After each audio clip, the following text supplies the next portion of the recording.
Get disappointed with Cowboy games because my expectations are aligned with reality. It's a team good enough to make the playoffs, but maybe win one playoff game, beat an old Tom Brady, nothing more. Can't beat Philadelphia on the road, can't beat San Francisco. I'm not sure if they could beat the New York Giants if they face them today. By the way, I think the Giants are going to win a playoff game. I really do this morning. Let's talk Dallas, though. Dak finished the regular season tied with Davis Mills of the Houston Texans for the most picks in the league, 15, despite only starting 12 games. And this was, of course, very predictable. Once you pay an average quarterback, that average quarterback gets less support. Kirk Cousins, Dak, I've always said, it's the same guy, slightly above average, can't carry a team to a win, needs a lot of help. Mahomes, it doesn't matter. He lost Tyreek Hill, doesn't matter. Best offense in the league. Dak, it does. Dak is not an A. Dak has never been an A. He wasn't a college A. He wasn't a high school A. He's not an NFL A. He's not the most talented quarterback, in my opinion, in his own division. Mahomes is the best quarterback in the world.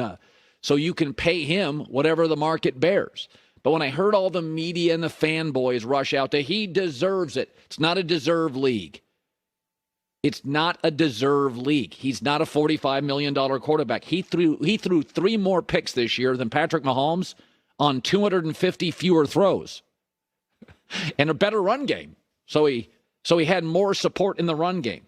But, again, it was just this 2-3 year deal where Dak deserves the big money. You pay him $45 million, and there's a formula in which Dak has to play to win.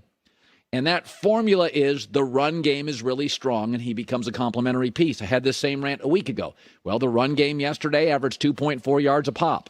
What does that mean? Dak has to throw over 35 times. What does that mean in Dak's career? He loses.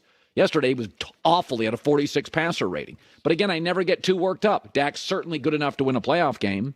But when you overpay for a slightly above average quarterback, that quarterback gets exposed. Been on this for years. Let's get out of they deserve it. Pro sports, the NFL, is a hard cap.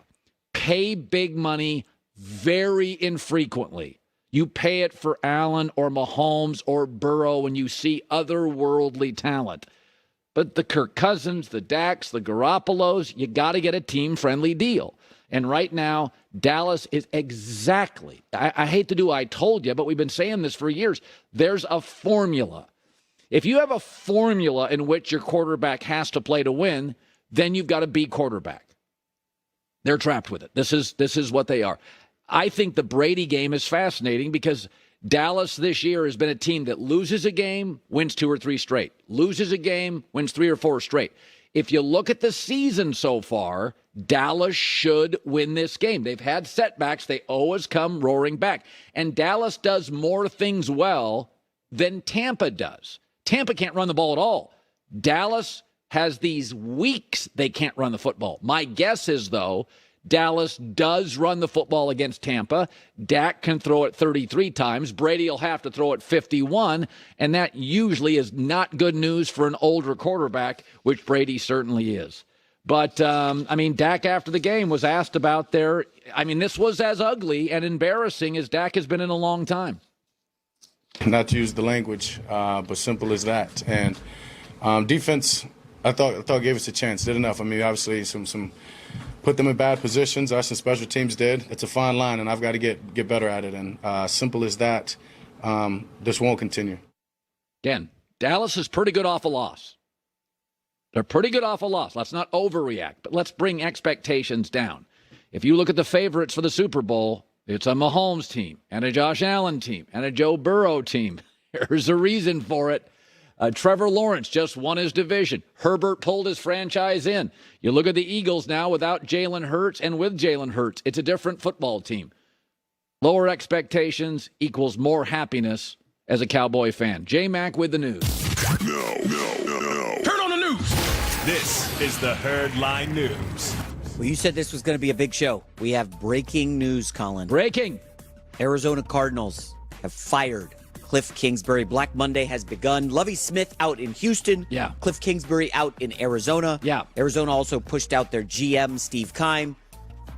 Colin, this is a bit of a surprise. Lovie Smith, we knew he would get Yeah. Done. Well, That's 2 coaches back-to-back, one and done in Houston. Okay, so the GM's having some personal issues. It's the second time he's had personal issues, so this was predictable. Kingsbury signed a new deal, but again, with what owners are worth now, GMs and coaches, it's a rounding error. You got to start fresh. And the reality with this organization now is make Kyler Murray happy and make Kyler Murray work, and it may be harder than Wait, hold on. Do you think that's a good strategy? Well, I'm saying it is the strategy in the league. Not every. Hey, listen, Aaron Rodgers, they've been sticking with this and walking on eggshells in Green Bay for years. We had one really bad year with Kyler. First couple years, he got better every year. Wait. Aaron Rodgers won a Super Bowl. You Okay, can put up with some stuff when you're winning MVPs and Super Bowl. Aaron's been around the league for 20 years. So this kid had a league. Kyler Murray had a year we didn't like. Aaron's had 5. He's had 3 straight bad endings. Wow. So to me, this is a quarterback league. We now know that Brady and Belichick, it was a 70-30 Brady split. We love Andy Reid. It's funny how he now wins the AFC a lot because he's got Mahomes. I love Reid, Andy Reid, Bill Belichick. You got to get the quarterback right. Kyler Murray's not ideal. This was a bad year for Kyler. But this is the franchise. He is better than all but 7, 8 guys in this league as a talent. I got to be honest. I'm surprised you are defending him to this level. So, Colin, remember, Bruce Arians was in Arizona, built a good culture. He leaves. It's been a little bumpy. Yeah. Bruce Arians was in Tampa. He leaves. It's been very bumpy. There's no culture in Arizona right now. None. Right. And a lot of it kind of starts with the quarterback. Does he want to put in the work? Colin, they know he did not do any work last year. That's why they put it in the homework clause. Okay. They can check his computer to see how few times he watched game film. But one of the reasons New England has regressed is because Belichick only wants to draft and coach and work with people he likes. That is not the real world. You've got to have people in your locker room that drive you crazy. I own a small company. There's going to be people I have to deal with. That's the reality of companies. Not everybody at Fox is best friends. This whole league, we can say that Kyler doesn't do this and Kyler doesn't do this. Here's what he does. Complete a lot of passes, throw a beautiful football. Won some games, more wins, more production. This year stunk. Just like Lamar Jackson I like. I don't like what I've seen in the last 6 weeks, but Lamar wins 75% of his starts. You can't get too precious in professional sports. There's going to be guys in the locker room. I mean, Dennis Rodman in the middle of the Bulls run said, I'm going to Vegas for a week. You got people, these are young men, they're rich. That's like your third most important player. This is your quarterback. You built the franchise around him. You paid him all the money. So would you trade him? I don't think you can. He's coming off the injury, but here's the problem when you're hiring a coach and GM. Can you all of a sudden say, hey, Kyler, we got to dial back the video games. You can't play as much video games. Sorry, we're not They brought in Hollywood Brown because he's his video game buddy. They're like good friends. They play video games all the time. Okay. The team knows he doesn't put in the work, Colin. I don't know how you can go in there and say, Kyler, let's fall in line. He's going to push back and go right to the owner. Well, Kyler won this go-around. The GM and the coach fired. You make it very clear, Kyler, we're hiring a new GM and a coach. Now it's on you. We let you win the first skirmish.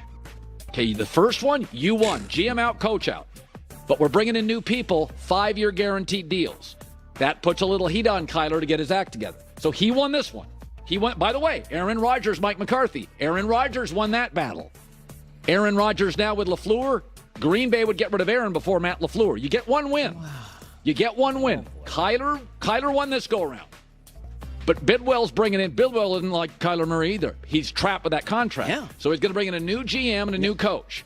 And they're going to try to elevate Kyler. I wouldn't be shocked if Kyler had a very good year and they eventually moved him because I don't think it works with this owner and this player.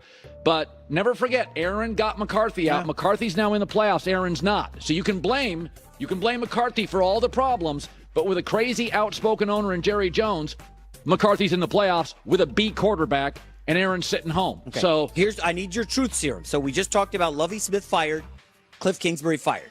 The Houston GM comes to you. Colin, I would love to interview you for this job. Here's our breakdown.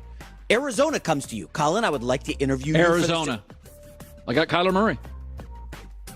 Murray. Listen, I defended Kyler for several years. Okay. I'm 100% off defending Kyler. Okay, all right. You and I just Hey, can we get Larry Fitzgerald on the show soon? I think he knows some stuff behind the scenes. All right, let's get him on. We'd love to talk to him about. Dave, make that happen. All right, next story. Cincinnati Bengals extended their winning streak to 8 with a victory over the Ravens.